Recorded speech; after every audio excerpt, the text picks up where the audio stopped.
In this video, we are going to take a look at Jana El Alfy's redshirt freshman year, which was an overall success.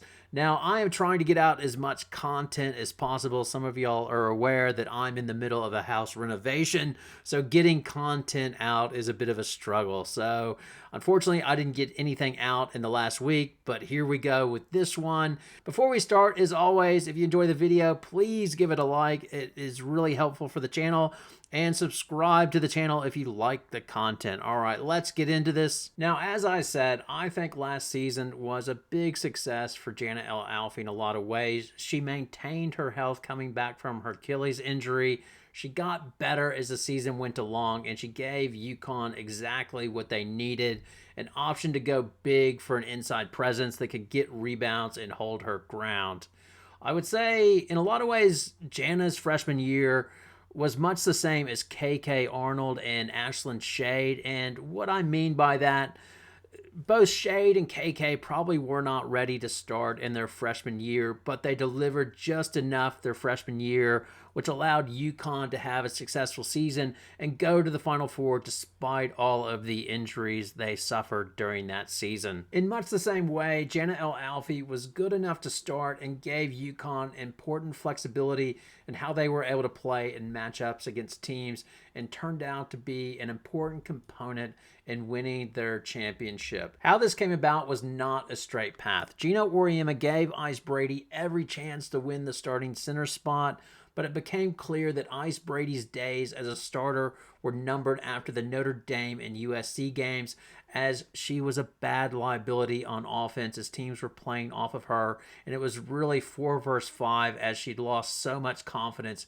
in her shot. And the defensive numbers and rebound numbers are much better with El Alfy on the court versus Ice Brady. So after the Christmas break, Gino Auriemma made the decision to put Jana El Alfy in the starting lineup, but it was not a case of El Alfy taking the job and running with it. No, in fact, in her first start versus Providence, she only got 10 minutes versus Ice Brady getting 12 minutes. Gino Auriemma always speaks about how Sarah Strong is remarkable as she never seems rushed. Well, El Alfy was the opposite as she played at hyper speed, often bordering out of control. Now, this led to easy misses at the rim that would drive Gino Auriemma crazy, not to mention the foul trouble she would get in by reaching and just being way over aggressive. However, UConn knew El Alfy could be more of a presence on defense and better on the board, so they persisted. Give us a different kind of look, and I think the progress that we need to make in that area, it's going to take a while. It's not going to be easy. So we'll keep trying. But I thought until she missed a layup and then her own layup, I think she was okay. I think the biggest challenge for these guys is mentally staying present. I think that's the biggest challenge right now. And everybody rips on the Big E saying it's too weak, but in this case, I think the Big E served UConn well, as UConn schedules non-conference really, really well, or strong opponents, but they can go back to the Big East and build their confidence and work on things, and I think that was a big help to El Alfy. But when the first really big test for UConn came in the second half of the season, that being Tennessee at Tennessee, I think that was one of the darkest moments for UConn in the 24-25 season, as they failed that test miserably, and that loss helped fuel all the narratives that were being said about UConn. They were not athletic enough, they were soft, and one of the highlights that personified that was when El Alfy got out-wrestled for a rebound. As well, during that game, El Alfy was essentially played off the court as Tennessee runs small and shoots threes, and on a switch she just got taken for a three that looked quite bad, so she had limited minutes in that game. Gino Auriemma called out Paige Bueckers after the game, and UConn was back to the Big East for 2 games to rebuild their confidence, and I think all UConn fans well, the ones that are telling the truth at least, had a bad feeling about going to South Carolina, as it felt like an impending beatdown was coming. And then the season flipped on that game as UConn demonstrated that they could play with anybody. And part of that was El Alfy, who had her best game to date, going for 8 points, 6 rebounds in 22 minutes. As bad as the highlight was versus Tennessee, her getting out wrestled for the rebound, El Alfy taking Joyce Edwards off the dribble with a nasty crossover was symbolic of how UConn's bigs and smalls, yes, AZ Fudd had a monster game, dominated South Carolina to break their 71-game home winning streak. And then going into the tournament, when UConn needed El Alfy and Ice to be big or go with their big lineup versus UCLA, they showed up. El Alfy holding her position versus Betts. Versus UCLA, she was plus 22. UConn was plus 14 in the first 8 minutes with El Alfy in the lineup. She got in foul trouble.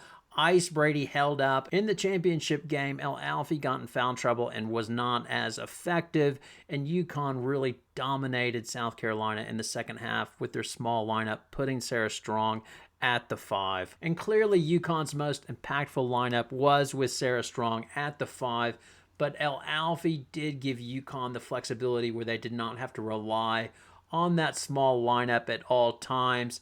And that's going back to the opening where I said I thought her season, El Alfy's, was similar to K-Kate and Shade.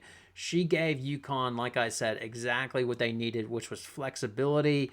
And then it's interesting, going into her sophomore year, I think her season might be quite comparable to KK Arnold's sophomore and Ashlyn Shade's sophomore year, as UConn has more and better players, and she might have to take a back seat in terms of minutes, obviously, with Sarah Williams coming in. Now, that's not defined yet, because if I'm speculating early, I think Ice Brady's going to be the one to miss out on minutes, as I think they'll bring El Alfy in to back up Sarah Williams when she gets into trouble. And things can change in the offseason. Obviously, players can improve, but just looking at the on-off numbers, El Alfy was plus 41 versus Ice Brady being plus 33. And you might say, well, that's because El Alfy was playing with the starting lineup, and that's true. But then the defensive ratings stick out as well. So with El Alfy on the court, UConn gave up 76 points per 100 possessions. Ice Brady, UConn was giving up 83 points per 100 possessions.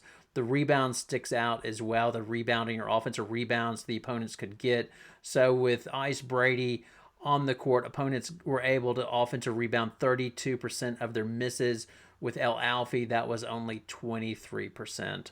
The real threat to Jana El Alfy getting playing time probably isn't Ice Brady. It is really the small lineup and how effective it's likely to be.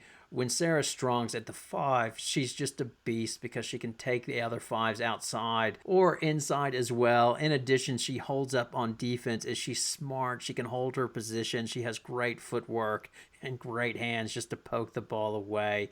So overall, even if El Alfy does take a backward step in terms of playing time, I think she still has another season to develop and really sets UConn well in terms of depth coming into the 25-26 season. If there are any injuries, allows them to match up against a super big like Betts if they need fouls to give.